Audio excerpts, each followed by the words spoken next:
नमस्कार, मैं हूं केशव पंडित और आप देख रहे हैं देश का तेजी से बढ़ता एटीवी न्यूज चैनल। इस वक्त आप देख रहे हैं हमारा खास कार्यक्रम इंटरनेशनल डिबेट और हमारे साथ आज खास मेहमान हैं आईपीए राजीव खुराना, जो अमेरिका से हमारे साथ लाइव है। अंतर्राष्ट्रीय राजनीतिक विश्लेषक हैं जो समय समय पर अपने मुद्दों को जो अंतर्राष्ट्रीय मुद्दे हैं उन पर अपनी राय रखते हैं, बात रखते हैं। खुराना साहब, एटीवी न्यूज चैनल पर आपका बहुत बहुत स्वागत है। जो पिछले डिबेट में आपने जो एक डर और या हम कहें कि जो आपने भविष्यवाणी भारत के प्रति डर और अंतर्राष्ट्रीय स्तर पर अगर हम उसे कहें तो एक तरह से भविष्यवाणी जो आपने की थी, तो कहीं ना कहीं अब नजर आ रही है, लेकिन उस पर एक जो मीडिया को जो बात करनी चाहिए वो उस तरह से बात न करके जो इस समय अमेरिका चाह रहा है, तो भारत ही नहीं पूरी दुनिया की मीडिया ठीक उसी तरह से चल रही है, उसी ट्रैक पर अगर हम कहें तो उसी रास्ते पर, और वो उसको और सही साबित करने में लगे हैं। कैसे देखते हैं कि जो वर्तमान में जो आपने एक बात कही थी कि भारत के लिए आने वाला ये समय सबसे ज्यादा खतरनाक है, वो 4 साल खतरनाक नहीं थे, जो इन दिनों में होगा वो 4 साल में नहीं हो पाया, और ये भारत को बहुत खास करके ध्यान रखना पड़ेगा। जी आपको याद होगा पिछले पॉडकास्ट या डिबेट में हमने ये डिस्कस किया था। मैंने आपको बोला था कि 20 जनवरी तक सिर्फ भारत ही नहीं, पूरे वर्ल्ड की हर राजनीतिक स्थिति, भौगोलिक हर स्थिति, हर एक में परिवर्तन आएगा। क्योंकि 20 जनवरी को डेट को याद रखें आपके दर्शक, पहले भी हम बात कर चुके हैं, क्योंकि तो ट्रंप ने शपथ लेनी है। अब क्योंकि 20 जनवरी में अभी 1.5-2 महीने थे, हमने मेरी ये प्रेडिक्शन थी, प्रेडिक्शन तो नहीं मैं कहूँगा, मेरी एक राजनीतिक समझ है कि विचारधारा, जब एक विचारधारा खत्म होने पे आती हारती है तो दूसरी विचारधारा आती है, तो उसके बीच में जो गैप होता है उसमें क्या क्या परेशानियां आती है, जो बॉर्डर होता है, हैंड ओवर और टेक ओवर या वो लेना होता है। अब हम उसी चीज को आगे बढ़ाते हैं, जो हमने जिस जिस जगह डिस्कस किया था उस पॉइंट पे आगे चलते हैं कि अभी तक क्या प्रोग्रेस हो चुकी है। मैं आपको छोटा सा संदर्भ आपके दर्शकों को बता दूं, समझने में आसानी होगी कि जब 2013 में यूपीएस 2 को समझ आ गया था कि हम जा रहे हैं, उन्होंने जाते जाते क्या किया, हर इंस्टीट्यूशन पे हर जगह अपने लोग लगा दिए, रघुराम राजन, आरबी, जो भी सारे प्लांट कर दिए। 123 वक्फ बोर्ड की प्राइम लोकेशन की प्रॉपर्टियां दिल्ली की, जिसे वो कौन सा एरिया बोलते हैं, जो भी एरिया है जिसमें क्रीम एरिया जो है, एक वो हैंड ओवर करके गए जाने से पहले वक्फ बोर्ड को। तो ये कोई भी सरकार जब जाने लगती है, जाने से पहले वो करके जाती है। हमने ये लास्ट डिस्कस किया था, ये थोड़ा संदर्भ इसलिए जोड़ना जरूरी है ताकि आपके दर्शक पिछले पॉडकास्ट को और इसमें कनेक्ट कर सकें। अब क्या क्या चेंज आया, हमने जो डिस्कस किया था कि जाने से पहले जो बाइडेन तो नहीं है, फ्रंटमैन है, पपेट है, ओबामा होल्ड रखता है, जैसे 10 जनपद होल्ड रखता है कांग्रेस पे, ऐसे ओबामा रखता है। बीजेपी में मोदी रखते हैं, शाह रखते हैं, ऐसे होल्ड ओबामा है मेन। तो जब मैं ओबामा बोलूंगा आप डेमोक्रेट समझ जाना। हमने कहा कि जाने से पहले कई जगह माहौल खराब होगा, उसमें नेतन्याहू पे, जो इजराइल के प्रधानमंत्री है, उनको इन्होंने वो दे दिए ड्रोन, उन्होंने अटैक कर दिया। अब वो उन्होंने मिसाइल दे दिए। क्या ये जाने से पहले मिसाइल देना जरूरी था जब आप हार चुके हो? लेकिन आपने एक जगह युद्ध चल रहा है और उस युद्ध की बात कर रहे हैं जिसको 20 डेज में बंद करने के लिए ट्रंप बोल के आया है कि मैं 20 दिन में बंद करा दूंगा। रशिया और यूक्रेन का मैं 1 महीने में बंद करा दूंगा। आप उससे पहले उनको पहले आप ड्रोन देते हैं, फिर आप उन्हें मिसाइल देते हैं। वो नेताओं पे भी उन्होंने अटैक किया, प्रेसिडेंट भवन पे, और उधर पुतिन पे आज तक कोई नहीं कर पाया। द्वितीय महायुद्ध के बाद आज तक रशिया कोई करने की हिम्मत नहीं कर पाया, इन्होंने पुतिन के रेजिडेंट पे कर दिया। तो एक वार को भड़का दिया। आप बांग्लादेश देखो, डायरेक्ट फोर्सेस हमारे यहाँ लगा दिए, किसके कहने पे आ रही हैं? जो सरकार जा रही है, जाने से पहले फुल ड्रामा करेगी। अडानी का कांड हो गया, अडानी का किसने क्या इशू है? अडानी का मतलब Adani means economy, economy means India, India को डाउन करने के लिए आपके एक छोटी सी कोर्ट के अंदर मुद्दा जी के बना कि अडानी ने यहाँ पे अपनी इन्वेस्टमेंट के लिए शेयर निकाले कि मुझे जी मुझे यहाँ पैसे चाहिए। हर व्यापारी का काम है कहीं से मार्केट से पैसे इकट्ठा करे और इन्वेस्ट करे। तो उसको रोकने के लिए कोर्ट में चले गए और ये बोला कि ये करप्ट है। अब करप्ट का कोई एग्जांपल देना था, करप्ट का जी एग्जांपल ये दिया कि इन्होंने इंडिया में 5-6 लोगों को रिश्वत देके प्रोजेक्ट लिए। हम्म, तो एक ऑर्डर जो वाइट नहीं है, साफ नहीं है, क्लीन नहीं है, ये कहने के लिए आप कोर्ट चले गए। कोर्ट में कौन कह रहा है? जो आरोप लगा रहा है। प्रूफ मांगा, जी प्रूफ नहीं दिया। क्राइम का अगर मान लिया, इनकी बात मान मिल जाएगी तो जो अगर रिश्वत ली गई है इंडिया में, दी गई है इंडिया में, इंडियन करेंसी में जी दी गई है, इंडियन प्रोजेक्ट के लिए दी गई है, तो ये मामे लगते हैं अमेरिकन। इनका क्या मतलब है? सिर्फ उसको बदनाम करना ताकि ये कह सके ये बेईमान आदमी है। एक जी और बांग्लादेश में हमारे वो कर दिया बॉर्डर पे, और शेख हसीना के लिए वारंट निकलवा दिए क्योंकि शेख हसीना इंडिया के उसमें है। ये हो गया। पाकिस्तान में देखो, रोज आप काउंट करो 20-25 मिलिट्री वाले मर रहे हैं, शिया शिया मर रहे हैं, रोज अटैक हो रहे हैं। कौन करवा रहा है उनको? पीछे कौन कर रहा है? अचानक से ये कैसे बढ़ गया? वही जी 20 तारीख, आप माइंड में 20 जनवरी याद रखें, 20 जनवरी तक ये चीजें होंगी। जी अब खालिस्तान उन्नू के लिए नहीं बोल रहे, वो भी अब इन्होंने बचा के रखना है। मैं अच्छा एक और वार सुने, चाइना की ताइवान के साथ, वहां पे भी शुरू हो जी गया। अफगानिस्तान में तालिबान को फुल सपोर्ट हो गया। जी आप ये देखिए कौन सी ऐसा कंट्री है जहां पे 20 जनवरी से पहले नहीं हो रहा। अब हम इसको बड़े परिप्रेक्ष्य में देखते हैं। इंडिया की समस्या खड़ी करनी है ट्रंप के लिए, उसके लिए कांटे बिछाने, पर वो कांटे औरों को भी तो लग रहे हैं। आज आज जो समस्या है, मैं आज जो आपका ध्यान बताना चाह रहा हूँ दर्शकों को, पिछली बार हमने इलीगल इमिग्रेंट्स की पॉलिसी पे करा था। अब मैं बताता हूँ कि आज ये खेल क्या है। क्योंकि वहां पे सबसे स्ट्रॉन्ग, देखिए अमेरिका में वेपन लॉबी, हेल्थ प्रोडक्ट वाली लॉबी, ये जी लॉबी इतनी स्ट्रांग है कि इनकी पुणे की दवाएं जितनी बनती है सब अमेरिकन कंपनी है, कंट्रोल्ड बाय अमेरिका। जितने वेपन बनते हैं सबसे ज्यादा एक्सपोर्टर अमेरिका। तो फंड इनके पास है, पैसा इनके पास है, इनकी सरकार जारी है क्योंकि ट्रंप आ रहा है, ट्रंप आ रहा है, ट्रंप के साथ नए उद्योगपति आ रहे हैं, नए कैपिटलिस्ट आ जी रहे हैं, एलन मस्क जैसे। तो पुराने वालों को प्रॉब्लम है। अब मैं कुछ आपको बताता हूँ, ये आर्म्स का चलेगा। वर्ल्ड वॉर 3 के पूरे पूरे चांस हैं। जैसे ये बढ़ा रहे हैं, एक एक दिन बीतता जा रहा है।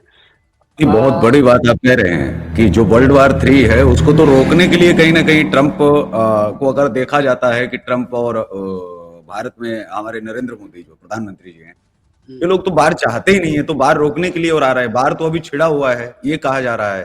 तो आपके कहने का मतलब ये है कि जो वर्ल्ड वार 3 है वो ट्रंप के आने के बाद शुरू होगा? नहीं नहीं नहीं नहीं नहीं नहीं, नहीं, ट्रंप से पहले। ट्रंप इन से पहले? 20 जनवरी, मैं बार बार आपको 20 जनवरी याद दिला रहा हूँ, 20 जनवरी से तो होगा, 20 जनवरी से पहले होगा। ट्रंप तो आगे इसको रोक भी लेगा। जी क्या क्या मैं आपको बताता हूँ। ये 33 महीने से वार चल रही है हम्म, रशिया और यूक्रेन की, ठीक। हम्म, अभी जी तक लॉन्ग लॉन्ग रेंज मिसाइल्स नहीं इस्तेमाल हुई, अब लॉन्ग नहीं रेंज मिसाइल दी जा रही हैं। और दे कौन रहा है? यूएस और यूके, जी जो जी वहां पे दागी गई है यूके की। तो हम्म, यूके इन वार, यूके आ गया। पहले खाली ये था, ये पीछे थे सारे लोग, जेलेस्की मतलब यूक्रेन आगे था, ये पीछे थे। अब जी यूक्रेन यूके की आ गई है। अब कोई मिसाइल अमेरिका रशिया पकड़ लेगा, वो अमेरिका की आएगी, वो भी इन्वॉल्व हो गया। जी एक एक करके नाटो कंट्री सारे अपना अपना सामान दे रहे हैं और वो अटैक कर रहे हैं। रशिया ने वार्न कर दिया सीधा सीधा। उन्हें जी देखिए इतना जबरदस्त है। जर्मन जर्मन अभी तक क्या था, आप ये देखिए कि रशिया के पास जो मिसाइल्स हैं, हमारे पास ब्रह्मोस्त्र है। ब्रह्मोस्त्र जो है वो जी ध्वनि 3 गुना ज्यादा तेज चलती है। हम्म, इनके पास ऑर्विक्स है, ऑर्विक्स जी के 15 स्पीड ज्यादा है, मतलब आप कहने का मतलब ये जब तक पकड़ेंगे तब तक, तो अटैक कहीं भी रशिया कर सकता है, मतलब किसी छोटे कंट्री पे, पोलैंड पे, उस पे अलर्ट सब जगह डिक्लेयर हो चुका है। नाटो हम्म, वर्सेस रशिया, रशिया के साथ नॉर्थ कोरिया के तो सैनिक लड़ रहे हैं रशिया की तरफ से, हम्म, तो ये जापान, कोई भी और कंट्री भी इन्वॉल्व हो सकता है। मैं जो बात कहने जा रहा हूँ, ये वर्ल्ड वॉर 3 की सिचुएशन है। बड़े न्यूक्लियर वेपन सबसे ज्यादा अमेरिका के पास है, उसके बाद हम्म, रशिया के पास है। 40% यूरेनियम जितना वर्ल्ड का है अकेला रशिया प्रोड्यूस करता है। तो सिचुएशन तो आमने सामने खड़ी है, कंट्री इन्वॉल्व हो रही है, तो वर्ल्ड वॉर 3 की तो भूमिका बन गई। अब आपके शो में सेकंड प्रोडिक्शन ये है कि वर्ल्ड वॉर 3 की सिचुएशन आ चुकी है। जी जी। अगर हम बांग्लादेश को देखें, अभी जो हम सबसे बड़ा चेहरा है जो भारत के उद्योगपति अडानी जी की अगर हम बात करें, उन पर भी हम आते हैं कि उनको जिस तरह से अमेरिका की कोर्ट ने सबूत जो है उनको लेकर के बात की और उसके बाद में अरेस्ट वारंट जारी हो जाता है, दोषी साबित कर दिया जाता है अमेरिका की कोर्ट में, और उसके बाद केन्या में इनका जो 700 मिलियन का जो प्रोजेक्ट है वो कैंसिल सरकार केन्या की कर देती है। बांग्लादेश में प्रदर्शन पहले से ही हो रहा है। भारत के अंदर जो एनएसी है, नेशनल एक्सचेंज, वो तो उसने भी इनको सर्टिफिकेट जारी किया है 2.5 लाख करोड़ के मामले में, और इनका जो वर्तमान में देखे तो बहुत ज्यादा नुकसान तो बताया जा रहा है, लगभग 24 से 25 लाख करोड़ का जो उनका ऊपर था वो सब बिल्कुल सब नीचे चला गया है। शेयर मार्केट में बहुत ज्यादा इनको जो है लॉस हुआ है। लेकिन मैं ये जानना चाहता हूँ कि भारत, अपने भारत के अंदर अगर हम बात करें तो किसी के ऊपर जब कोई केस होता है तो सिविल में होता है, तो उसके बाद हाई कोर्ट जाता है, सुप्रीम कोर्ट जाता है। अमेरिका का कानून मैं समझना चाहता हूँ कि सीधे सीधे वहां का जो सर्वोच्च न्यायालय है, क्या वहां से ये फैसला सुनाया गया, या फिर वहां किसी भी कोर्ट से सुनाया जाता है उसको, जो भारत या फिर दुनिया में या फिर कहीं भी उसको सीधा सीधा वो भारत अमेरिका का ही फैसला मान लिया जाता है कि नहीं, अभी आखिरी फैसला है, अब इसको जो है कहीं चैलेंज नहीं किया जा सकता है। क्या है वहाँ की जो कानून व्यवस्था है उसके बारे में मैं आपसे समझना चाहता हूँ, और हमारे दर्शक भी, ये जो नहीं, हुआ है। जहां तक अडानी का सवाल है, अभी कोई फैसला नहीं है, कोई कोर्ट के अंदर केस नहीं है। एक जी, केस के रेफरेंस में एक एडवोकेट ने आरोप लगाया कि ये जो शख्स है, इसका इंडिया में कोई कहीं प्रमाण नहीं है, कहीं कुछ नहीं है, सिर्फ मीडिया हाइप है, और वही डीप स्टेट का जो काम है, और इंडिया में जो डीप स्टेट के एजेंट है वो जो कर रहे हैं, सिर्फ वही है। अडानी का शेयर 2 बार पहले ये गिरा चुके हैं, अब फिर उठ गया। अब देखो, इस समय हम जब बात कर रहे हैं यूएस के 10 बजे हैं, जी, तो आप ये देखिए कि अडानी के शेयर 2 दिन में रिकवर कर गए हैं। आपके यहाँ तीसरा दिन शुरू हो गया। जी, आप ये देखें, अडानी तो रिकवर कर जाएगा। मैं यहाँ पे एक आपने बात कही है तो बड़ी अच्छी बात एक कहना चाह रहा हूँ, जी, ये जी, षड्यंत्र है। ये जो दिख रहा है हमें, जो वो नहीं है, डायरेक्ट प्रोड्यूसर, म्यूजिक डायरेक्टर, ये सारे लोग हो रहे हैं। कैसे? मान लीजिए, अगर शेयर मार्केट, आपने बोला एक फिगर कि 25 लाख करोड़ डाउन हो, ठीक, हम्म, वो 25 लाख करोड़ किसका गया? सबका मिल गया। मेरे पास जो शेयर थे उसकी कीमत मान लो 5 लाख थी, अब मेरी वो कीमत 1 लाख रह गए, मेरे 4 लाख उड़ गए, पता ही नहीं जी, कहां तक चले गए। ठीक, मान लो ये बढ़ जाएगी तो मेरे वो अमाउंट ऐड हो जाएगा। अब देखिए, जी, शक कहाँ होता है? मैं जो डीप स्टेट की बार बार बात करता हूँ, एक जी, कंपनी है ब्लैक रॉक। ये ब्लैक रॉक कंपनी अमेरिका की बहुत बड़ी इन्वेस्टमेंट की कंपनी है, बहुत बड़ी, इंडिया में इन्वेस्ट करने जा रही है। वो 11 ट्रिलियन डॉलर की कंपनी है, 11 ट्रिलियन डॉलर की। 3 ट्रिलियन डॉलर वो इंडिया में इन्वेस्ट करने जा रहे हैं।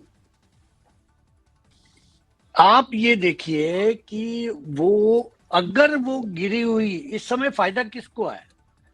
ऐसी कंपनियों को जो इस समय परचेजिंग अगर डाउन है। अगर 1 लाख के शेयर मेरे कोई खरीद ले, अभी मैं डर के बेच देता हूं, और जी, 3-4 दिन बाद आपको हो जाएगा, तो फायदा किसका है? जाहिर तौर पर आपका ही होगा। जी, ऑफ कोर्स, जो इन्वेस्ट कर जी, रहा है इस समय हमारे, और आप हमें डरा के हमारे शेयर घाटे पे होते ही हम बेच रहे हैं, खरीदार कौन है, खरीदार ये हैं। तो मुझे डाउट है कि ये एक अंतरराष्ट्रीय षड्यंत्र है, इंडिया की मार्केट में शेयर गिराओ किसी तरह भी। हिंडनबर्ग या कोर्ट के एक बयान, कोर्ट के अंदर एक वकील के बयान पे जी मार्केट गिरे डर के, भय से, और ये खरीद लें और 5 दिन में 5 गुना करके फिर बेच दें, तो वो तो बैठे बैठे प्रॉफिट खा रहे हैं। जी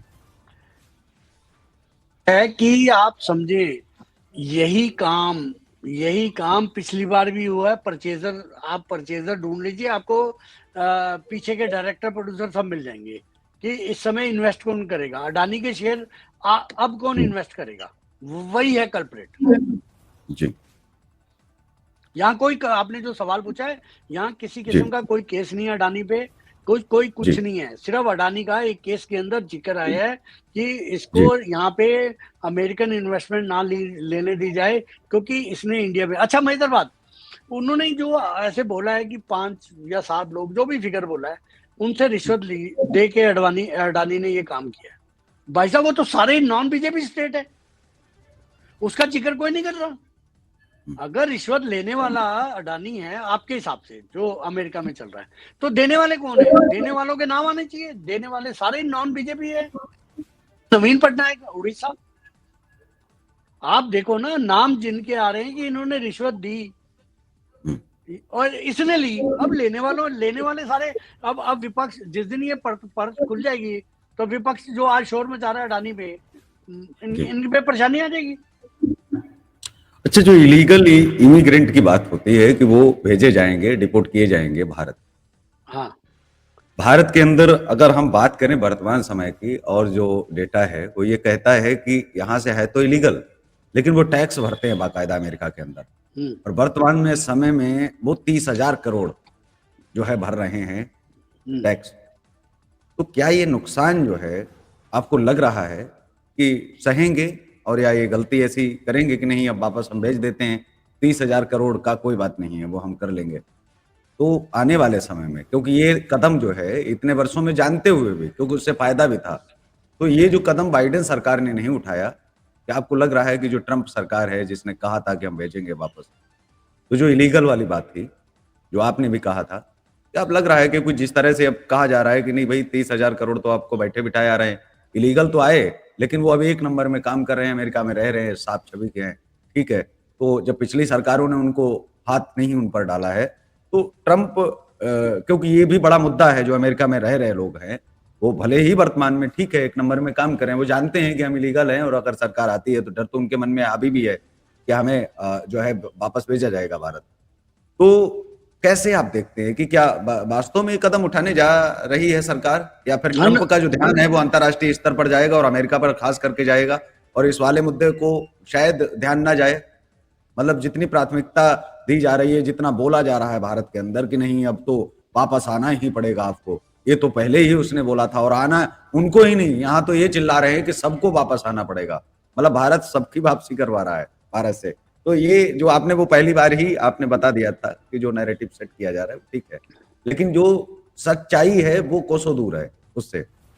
तो जो ये सच्चाई है इस पर मेरा ये सवाल है, क्योंकि बहुत सारे दर्शक जो आपको जो अमेरिका में सुनते हैं, कनाडा में सुनते हैं, या बाहर जो सुनते हैं, तो अब जो भारत के अंदर लोग हैं उनके मन में भी डर होगा कि भाई हमारा परिवार तो अमेरिका में है तो इलीगल, तो क्या आप वापसी जो है हो पाएगी? इस पर मैं एक प्रतिक्रिया आपकी जानना चाहता हूँ जी। मेरी प्रतिक्रिया बड़ी सिंपल है। रोहिंग्यास यहाँ पे आके कमा रहे हैं एक रेडी लगा के, वो एक ही इस इकोनॉमी का एक पार्ट बन रहे हैं, वो यहाँ परचेज भी कर रहे हैं, तो क्या हम रोहिंग्यास को अलाउड कर दें? अमेरिकन इस बारे में बहुत क्लियर हैं। आप इस गलतफहमी में मत रहिए, कोई प्रेशर ना उठाए। ये इलीगल इमिग्रेंट्स को निकालेगा ही निकालेगा, उसमें चाहे कोई हो। मैं आपको जो बात कर रहा हूँ, आपने बोला, जो एग्जांपल दिया अमाउंट का कि इतना अमाउंट टैक्स आ रहा है, ये इंडियन पॉलिटिशियन नहीं है। वो 30,000 करोड़ जो भी इनको आ रहा है, पहली बात तो इलीगल से इनको 1 रुपया नहीं चाहिए। अगर वो 30,000 करोड़ ये इलीगल को हटा दें, जो लीगल काम करेंगे उनके पास नहीं आएगा, वो भी तो रिटर्न, वो भी तो टैक्स भरेंगे, बल्कि बेरोजगारी कम होगी। जो अमेरिकन को प्राउड देना है, ट्रंप का जो मेन स्लोगन था इस बार, वो तो इनको निकाल के अमेरिकन को जॉब ऑफर करके ही होगा।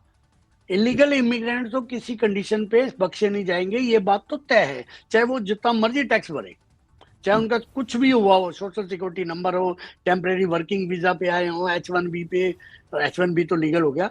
तो ये चीजें और ट्रम्प की प्रेफरेंस है कि मैं अमेरिकन को दूं। तो इस बारे में बिल्कुल क्लियर है कि ये अपने पैसे इकोनॉमी, देखिए मैं आपको एक चीज बताता हूँ, फर्क क्या है। अमेरिका के अंदर हर आदमी देशभक्त है, चाहे 1% है। मैं आप एग्जांपल दे रहा हूँ, जब आप इमिग्रेशन के लिए जाते हैं, वीजा लेने जाते हैं, उनके पैरामीटर क्या होते हैं? आपको देखते हैं ऊपर से नीचे तक, आपकी पूरी इनकम टैक्स की वो देखते हैं, कई सालों के रिटर्न, बैंक के वो देखते हैं, आपकी प्रॉपर्टियां देखते हैं, कहीं आप आगे मेरे कंट्री पे बोझ तो नहीं बन जाओगे, आप आगे मेरी कंट्री में छुप तो नहीं जाओगे, इलीगल काम तो नहीं करोगे। अगर उन्हें जब ये लग जाए कि पंडित जी के हमारे ये जो आ रहे हैं केशव जी, डॉक्टर साहब, ये अपने साथ आएंगे टूरिस्ट वीजा पे, ये कुछ खर्च करेंगे, मेरी कंट्री को कुछ बेनिफिट दे के जाएंगे, हवाई जहाज वाले कमाएंगे, वो नीचे जब उतरेंगे होटल वाले कमाएंगे, तो कोई ट्रांसपोर्ट यूज करेंगे उसमें कमाएंगे, मेरी कंट्री बेनिफिट देंगे।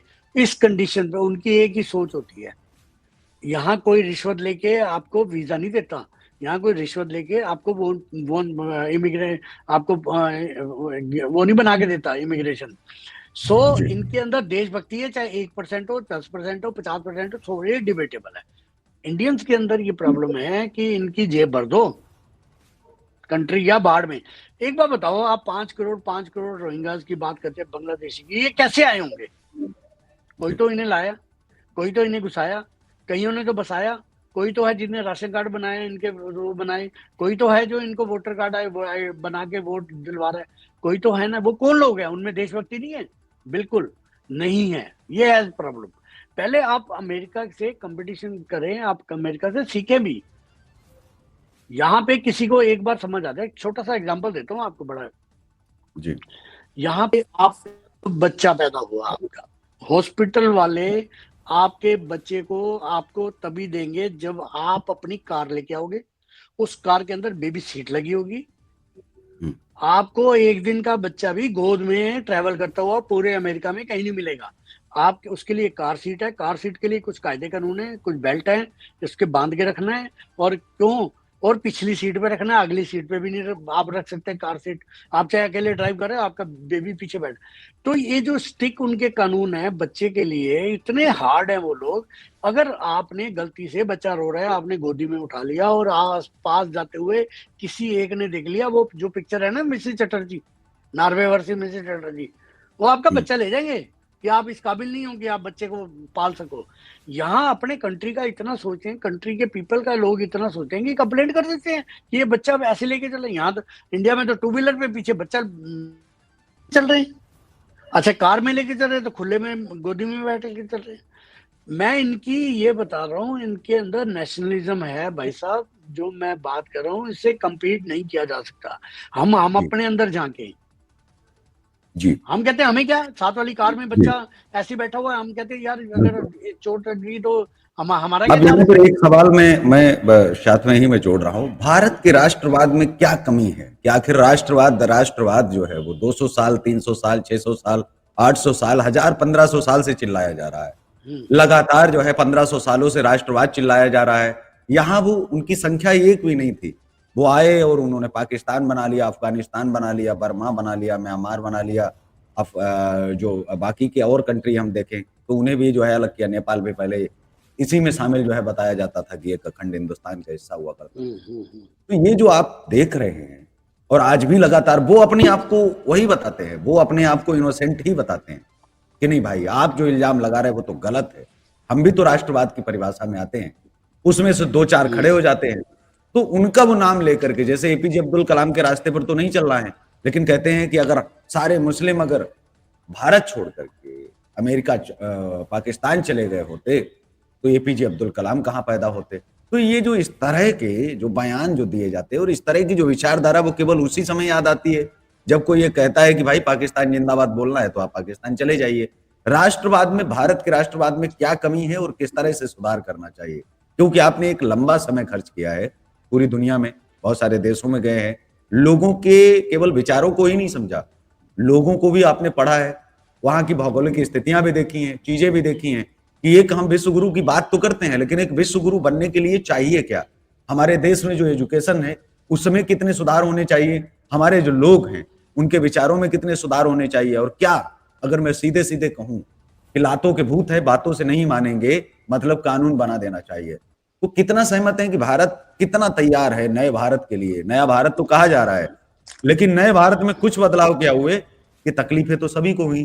तो क्या लोग तैयार हैं नए कानूनों को? और खास करके जब हम बात करते हैं चाय वाले की, कि चाय वाले ने जो कानून जो ले आए वो तो लोग झेल नहीं पाए, उनको तो बर्दाश्त नहीं कर पाए, लेकिन जो गाय वाला आ रहा है और वो जिस तरह का है, जिस तरह से उसने उत्तर प्रदेश सुधार दिया, अगर वो कानून जो है बनाएगा यहां आकर के, केंद्र में आकर के, तो आप सोचिए क्या उस चीज के लिए भारत के लोग तैयार हैं?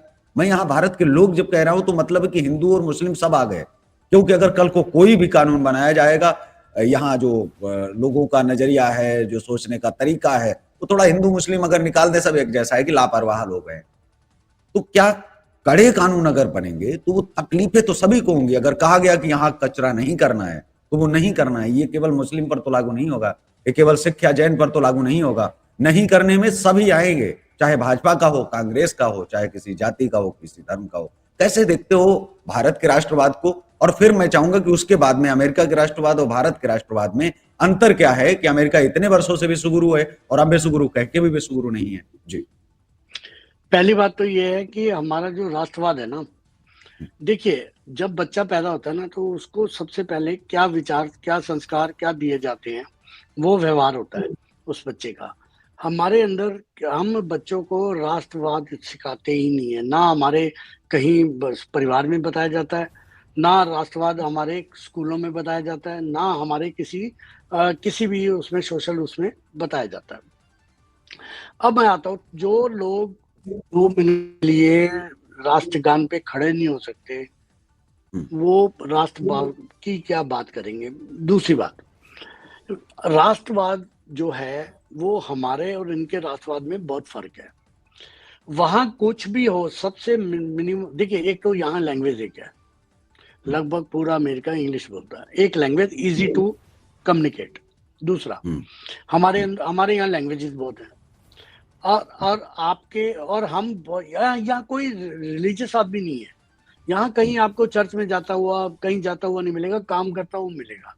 देखिए मैं आपको छोटी सी बात बताता हूँ, हम लक्ष्मी की पूजा करते हैं, जी, असली लक्ष्मी तो यहाँ है, लक्ष्मी जी, तो यहाँ है। डॉलर का रेट देखो आप, इनकी जीडीपी देखो, इनका इनका गोल्ड का वो देखो, लक्ष्मी तो यहाँ है।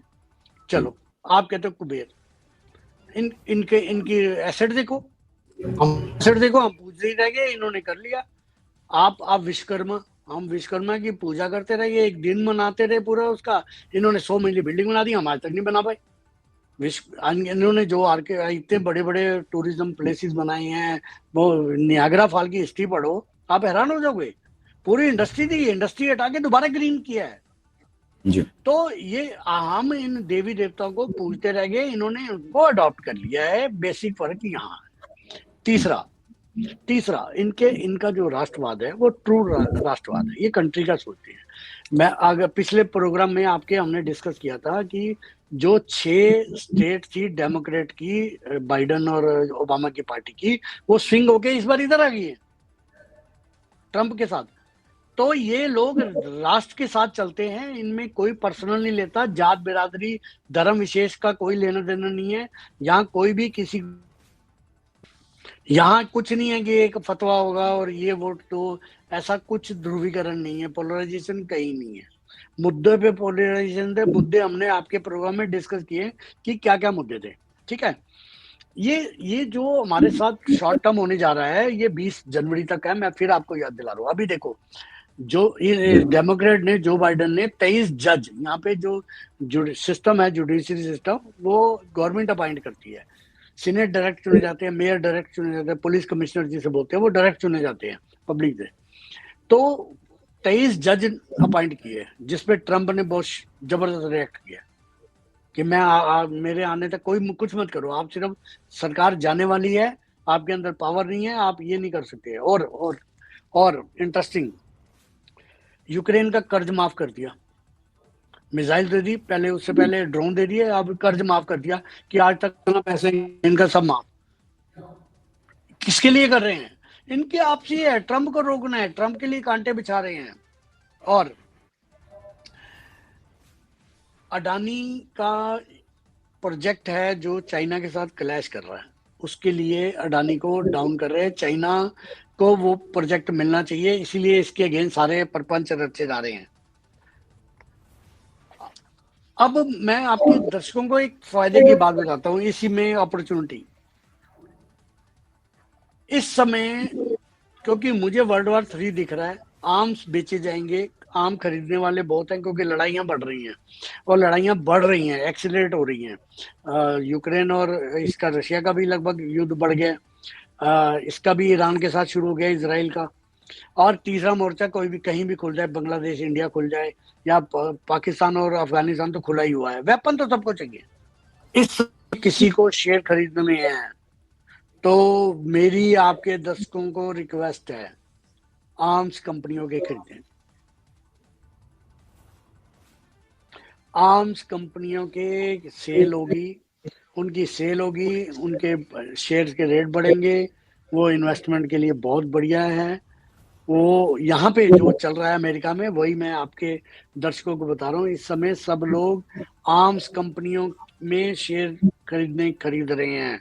लॉकहेड मार्टिन, आरटीजे जेड, north, Boeing, Smith and Johnson, जो लॉसन जो भी है। मैं ये कह रहा हूँ कि जब पहले आप यूनिलीवर, आप इनके लिए शेयर खरीदते थे फेसबुक के, अब इनके लिए खरीद रहे हैं, इट मीन्स है यहाँ के लोग खरीद रहे हैं, इट मीन्स है कि वार हो रही है और बढ़ेगी, और 100% बढ़ेगी।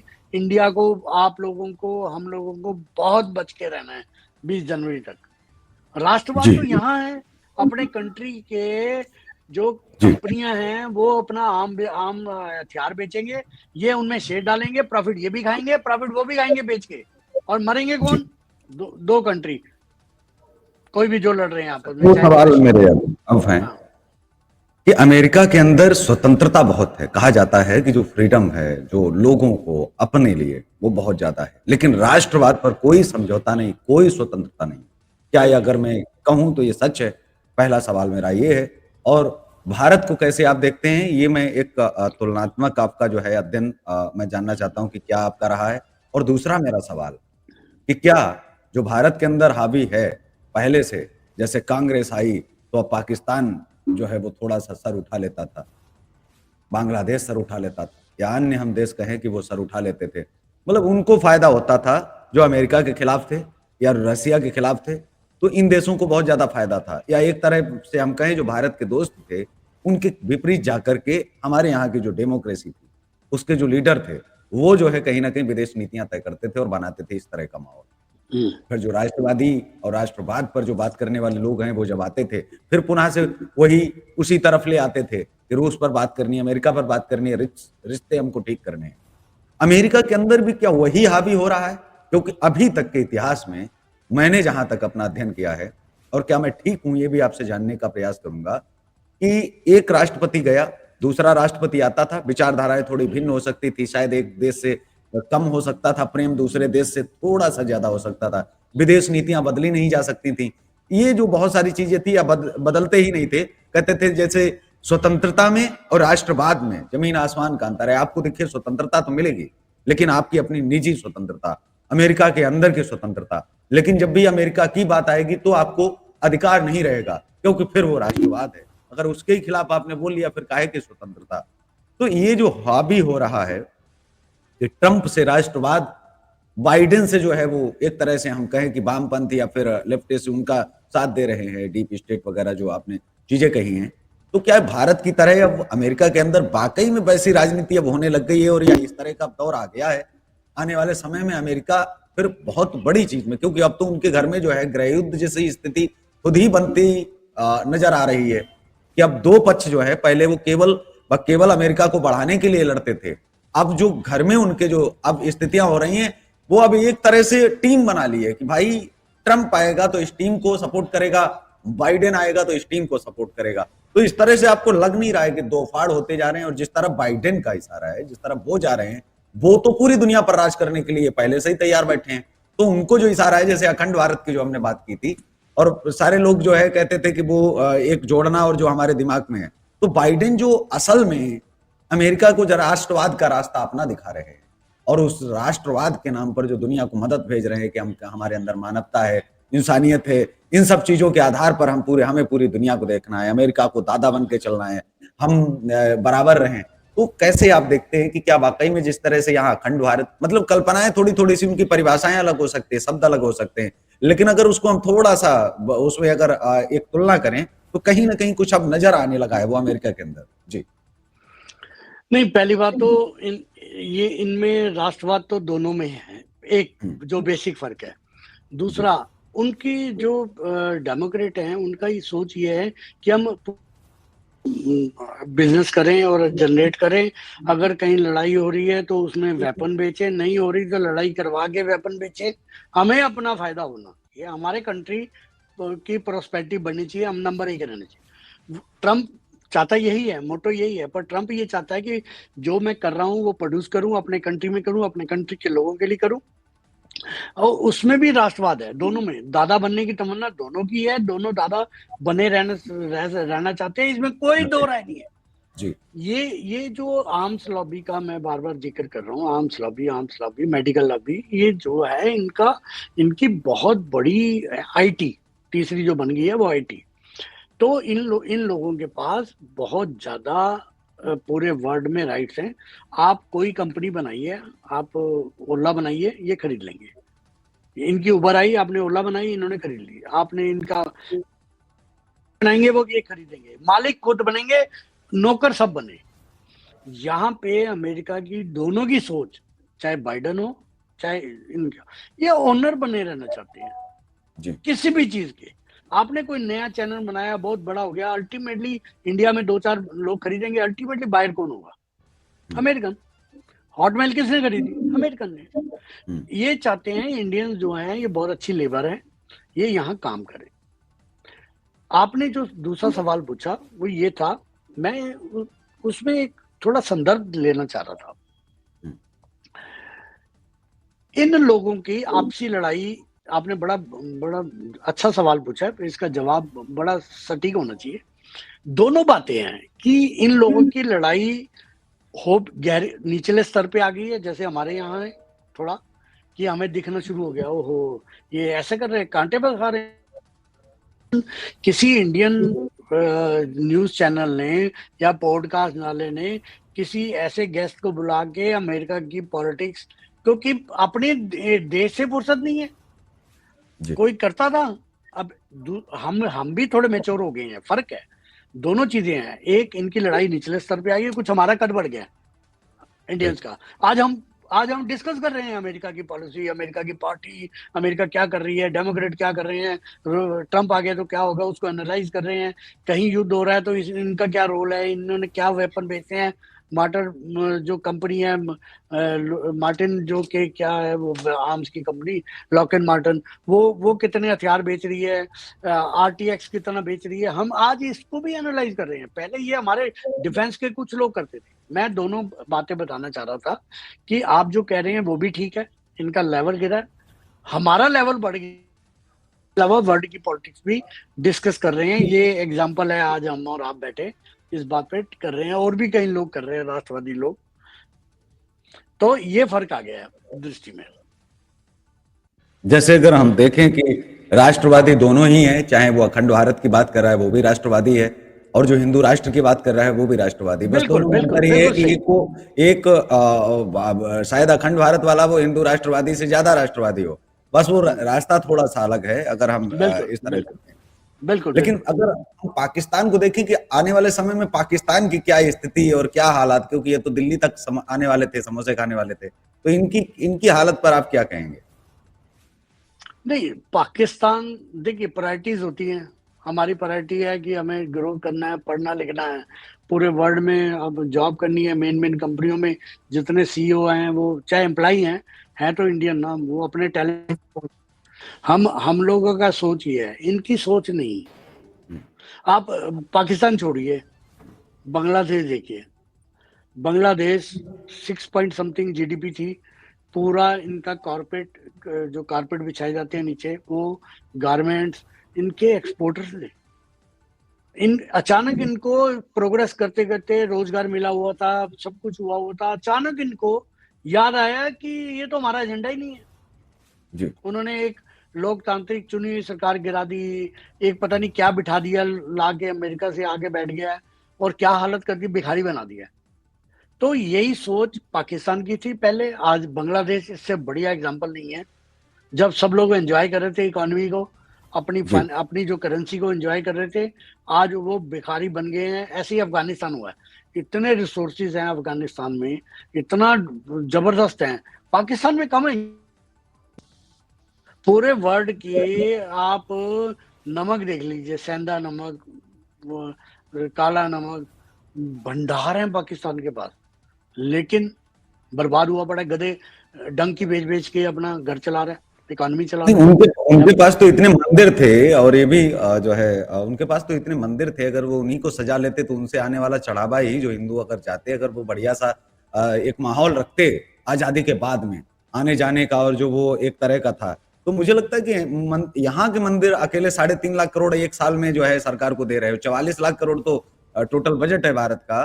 तो आप सोचो कि 20 लाख करोड़ के आसपास, कोई 17-18 लाख करोड़ के आसपास जो है दे रहे हैं मंदिर।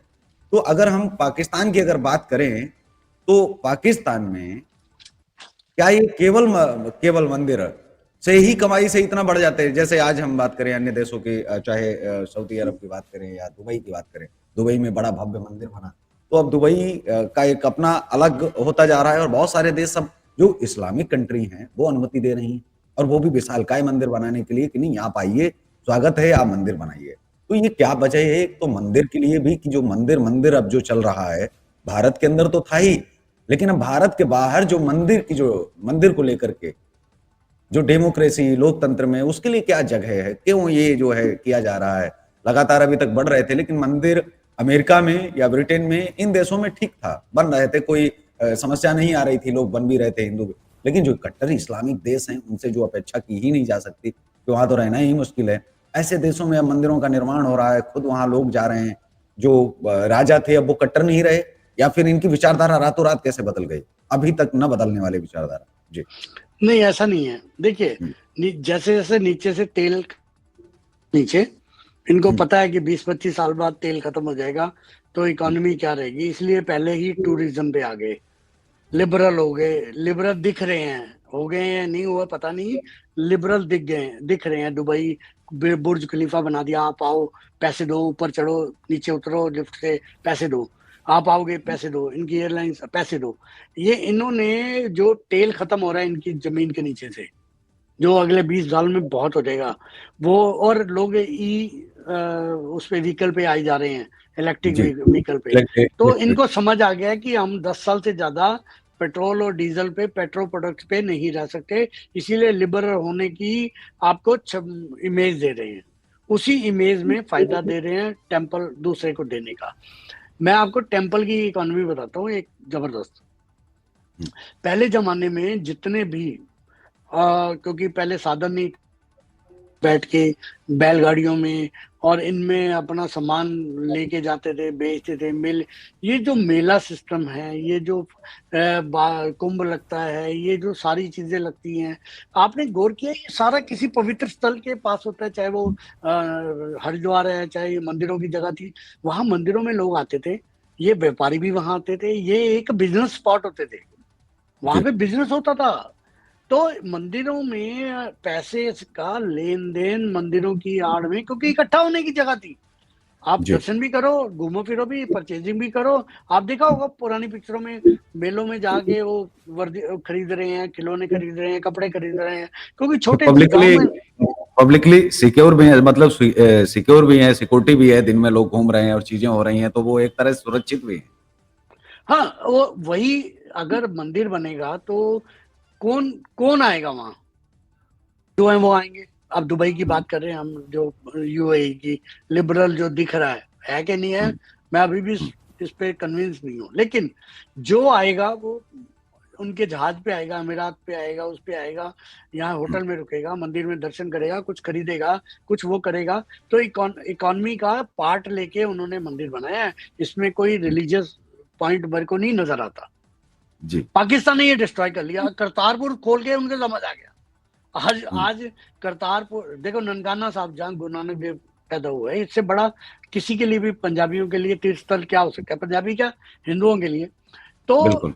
एक छोटा सा करतारपुर साहब उन्होंने खोल दिया, जिससे उनको इतनी इनकम हो रही है कि सिर्फ यहाँ से जाते हैं सुबह, वहां जाते हैं, खाते पीते हैं, चढ़ावा चढ़ाते हैं और वापस आ जाते हैं। उनको कितना फायदा हो रहा है।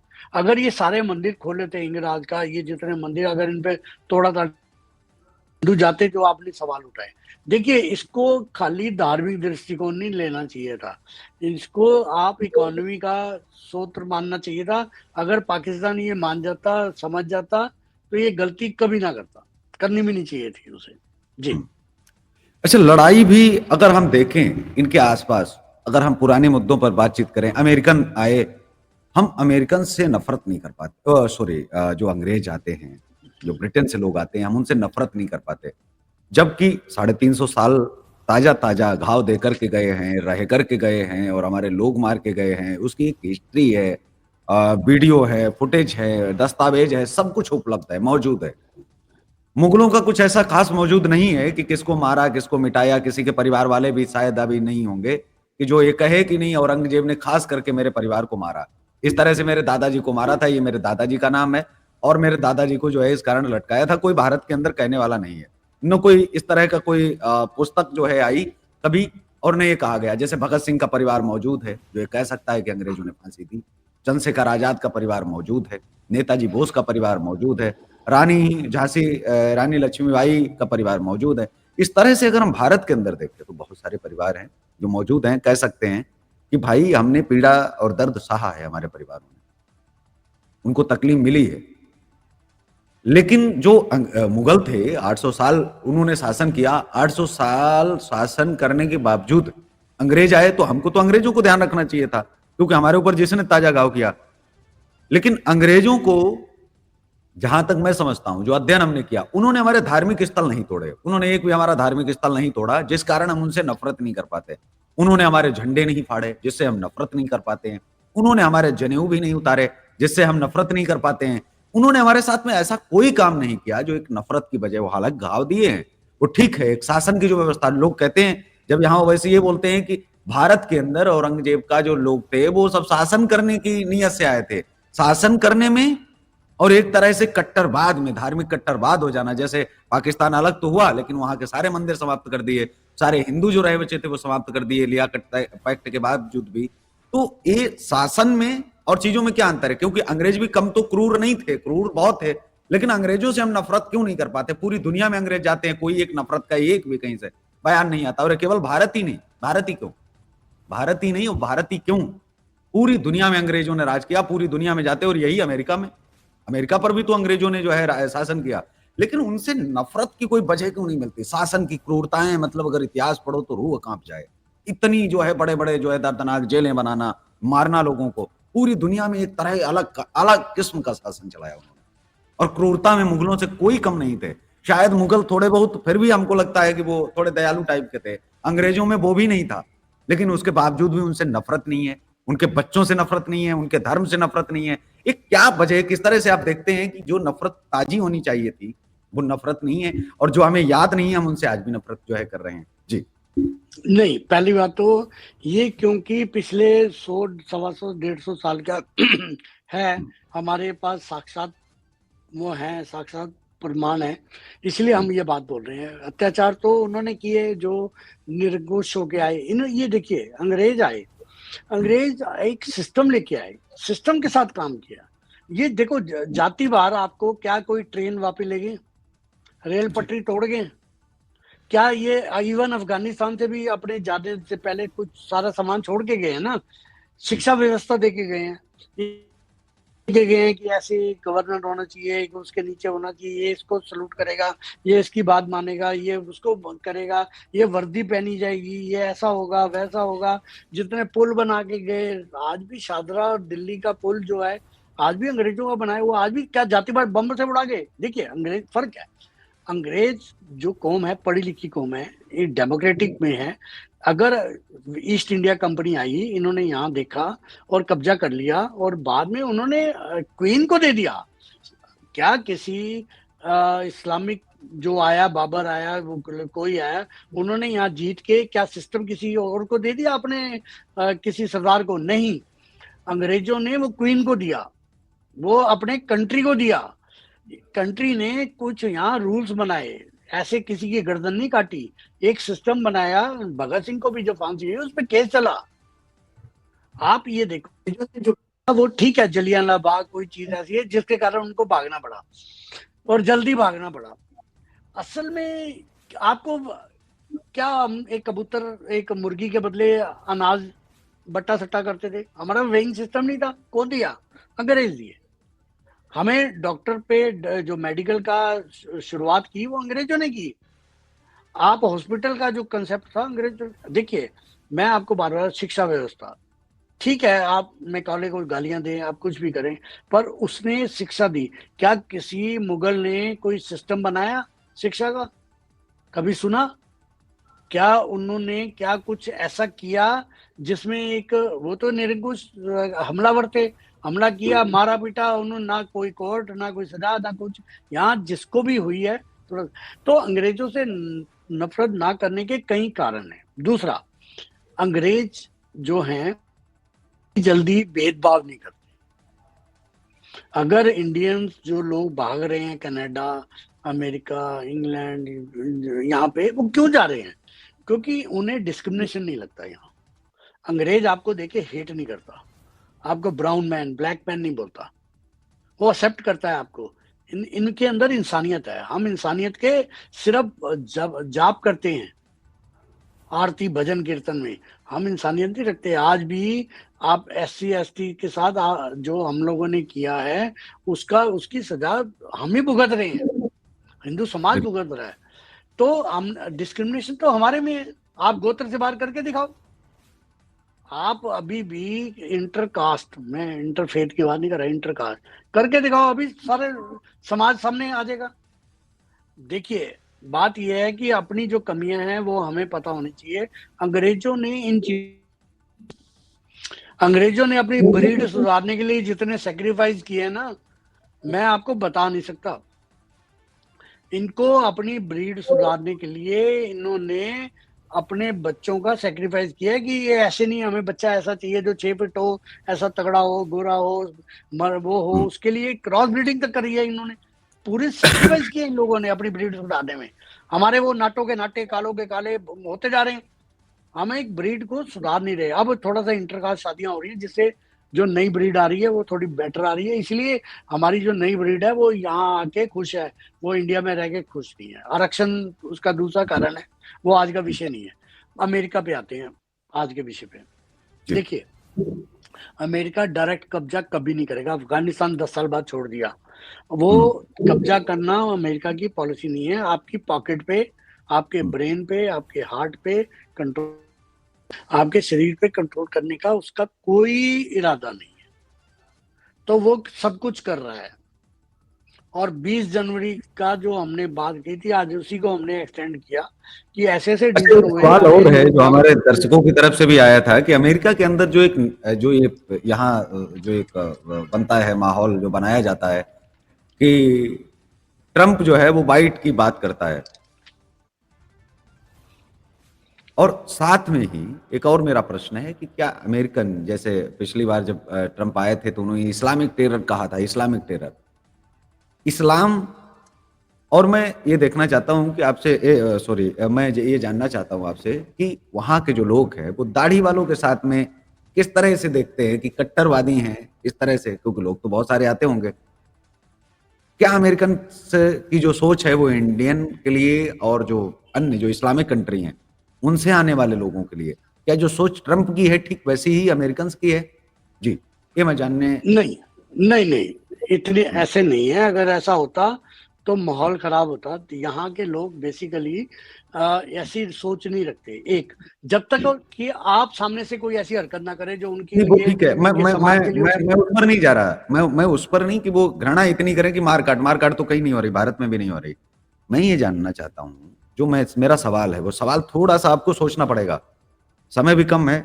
सवाल ये है कि क्या वो इंडियंस के बारे में, भारतीयों के बारे में जिस तरह से हम कहें, और दूसरा जो इस्लामिक कट्टी हैं, जो जो कंट्री हैं, उनके कट्टरवाद के बारे में क्या अमेरिका के लोगों को पता है कि इस तरह से ये आने वाले समय में इस तरह से कर रहे हैं, 56 देश बना लिए, या इस तरह के, मैं वो चीज मैं पूछना चाह रहा हूं, क्या बड़ा उनको सिंपल मालूम सवाल। है जिस तरह से मुझे मालूम है, आपको मालूम है, आपको पता है कि आने वाले समय में इनके लिए केवल धर्म रहता है, ये शासन और विकास वगैरह में कोई विश्वास नहीं रखते हैं। तो क्या ये वाली चीज उनको पता है कि नहीं? मारकाट पर मैं नहीं आ रहा था ना, तो मेरा ऐसा सवाल था, सवाल मेरा असल में ये था, उनको मालूम है क्या जो इंडियन को मालूम है? मालूम है, क्लियर है, जी बहुत क्लियर है जी आपका। आपका सवाल आप 15 साल बाद पूछ रहे हो, ये 15 साल पहले जी ही इसका जवाब जी उन्होंने दे दिया, लेकिन सीधा नहीं दिया। एक चीज हम्म, बताओ, जी आप अमेरिका आओ, हम्म, आप एक आम आदमी हो, आप अमेरिका हो, पीस लविंग पीपल हो, लॉ ओबेड पीपल हो, कोई दिक्कत नहीं है इनको। हम्म, आप आओ, कानून के साथ रहो, कानून के उसमें जाओ, वापिस जाओ। आपके सबसे बड़े सुपरस्टार के कपड़े उतार लेते हैं वो तो पहले बता चुके हैं कि हमें क्या क्या हमारी प्रायोरिटी है। क्या बात कर रहे हैं आप? इन्होंने 15-20 साल से कपड़े उतार रहे हैं उनके जिन पे हल्का सा भी इनको शक हो। जी इनको बड़ा क्लियर है। और जो मैं, आप समझ गए होंगे मैं जिस, जी बिल्कुल सो आपके को तो, आपके मेरे तो नहीं उतर रहे हैं उनके, क्योंकि उनके पास सारा डाटा है, कौन क्या है, किसके किससे संबंध है, किसका क्या रिलेशन है, कौन किस एक्टिविटी में इन्वॉल्व है। उनके पास सारा यहाँ सोशल सिक्योरिटी नंबर है। आप जब जाते हैं इमिग्रेशन पे, वो आपका नंबर डालता है, आपकी हम्म, सारी डिटेल, चाहे आप पहली बार आए हैं अमेरिका में, आपकी सारी डिटेल जी उनके पास होती जी है। तो कपड़े तो उतारते हैं ना उनको, इस एक्ट से तो आपको मिल गया जवाब। जी सुपरस्टार के बिल्कुल जो कपड़े उतार आपने रहे हैं, कहा। हाँ उनके नहीं बॉडीगार्ड अभी के, सॉरी, उनके जी बॉडीगार्डों के नहीं उतार रहे, उनके उतार के चेक कर रहे हैं, तो मीन मिल गया जवाब। एक बड़ा मैसेज कि इंडियन जानते तो हैं, लेकिन इंडियन डेमोक्रेसी में वो ऐसी भी कोई जानते व्यवस्था हैं, नहीं है और वो वो भी कर नहीं जानते सकते हैं। हैं। हाँ, और लेकिन वो जान करके वो बड़ा मैसेज देते हैं कि सुधर जाओ, जो दुनिया भर में करते हो ना वो बोल नहीं पाते हैं, कर नहीं पाते हैं। हम कर रहे हैं और हम करेंगे और करते ही रहेंगे जब तक तुम अपनी नहीं सोच नहीं सुधारोगे, तुम नहीं बदलोगे तो हम भी नहीं बदलेंगे, क्योंकि हमने ये चीज ठान ली। यही मेरा सवाल जो है था अंतिम। तो इसी नहीं के नहीं, वो साथ क्लियर है, आपने बहुत सारे। कोई जी कंफ्यूजन नहीं जी है, इन लोगों को कोई कंफ्यूजन नहीं है। बहुत बहुत जी क्लियर। जी, तो बिल्कुल आपने बहुत सारे सवालों के जो जिस तरह से आपने जवाब दिए, और मुझे लगता है कि आने वाले समय में जो दर्शक जिस तरह से एक रीच भी बन रही है, और लोगों के बीच में जब संवाद जाता है तो वो कहते हैं कि बहुत सार्थक संवाद है। अंतर्राष्ट्रीय मुद्दों पर एक हिंदी का एक बड़ा संवाद है, एक अच्छा संवाद है, और जिससे लोग, जो सवाल उनके मन में होते हैं जो गूगल पर नहीं मिल पाते, असल में वो वहीं के रहने वाले, वहाँ का कोई अनुभवी व्यक्ति ही बता सकता है, जिसको अनुभव है, जिसने घूमा है। लास्ट में देखो, आपको बिना जी सवाल पूछे एक बात बता के जाऊंगा, जी जी, जो कि बस दर्शकों एक के मिनट लिए। है, हाँ, एक आधा मिनट ही है। मिनट, आधा जी जी मिनट। जी देखिए, संभल में हुआ, पुलिस वालों पे वो किया, रोज होता है। हम्म, यहाँ पे लॉ ओबेडिंग कितनी है? अगर आप ड्राइव कर रहे हैं, स्पीड क्या है, ओवर स्पीड का चलान, मैक्सिमम फाइनेंस, कि आपको पर्ची काट देंगे, कोर्ट में बुला लेंगे, जुर्माना करेंगे, बस ना। यही तो हम्म, क्राइम है, इससे बड़ा क्राइम तो नहीं है ना कोई। हम्म, ओवर स्पीड क्या क्राइम है, या रेड लाइट क्रॉस क्या क्राइम है? जी आपके पीछे एक कॉप लग गया, एक पुलिस वाला, सिर्फ जी लाइट जी जलाते हुए आपको चेस करेगा, आपको रोकेगा, आपको बोलेगा अपने हाथ जो है स्टेयरिंग पे रखो, सिर स्टेयरिंग से लगाओ, ऐसा बोलेगा। हम्म, 6 बार वार्निंग, उसके कैमरा लगा हुआ है यहाँ यहाँ गाड़ी पे, उस पे आ रहा है। मैं आपको बता रहा हूँ कि सिस्टम का फर्क क्या है। जी वो आपको वार्न करेगा, अपना सिर मत उठाओ, आप जी हिलो नहीं, don't move, don't move, don't move. आप हिल हम्म, लिए, वो जब तक हम्म, आपको नहीं कहेगा आपने बाहर नहीं आना, हम्म, आप वो 6 बार वार्न करेगा, जो कि उसके कैमरे में रिकॉर्ड हो रहा है। जी don't do this, don't do this.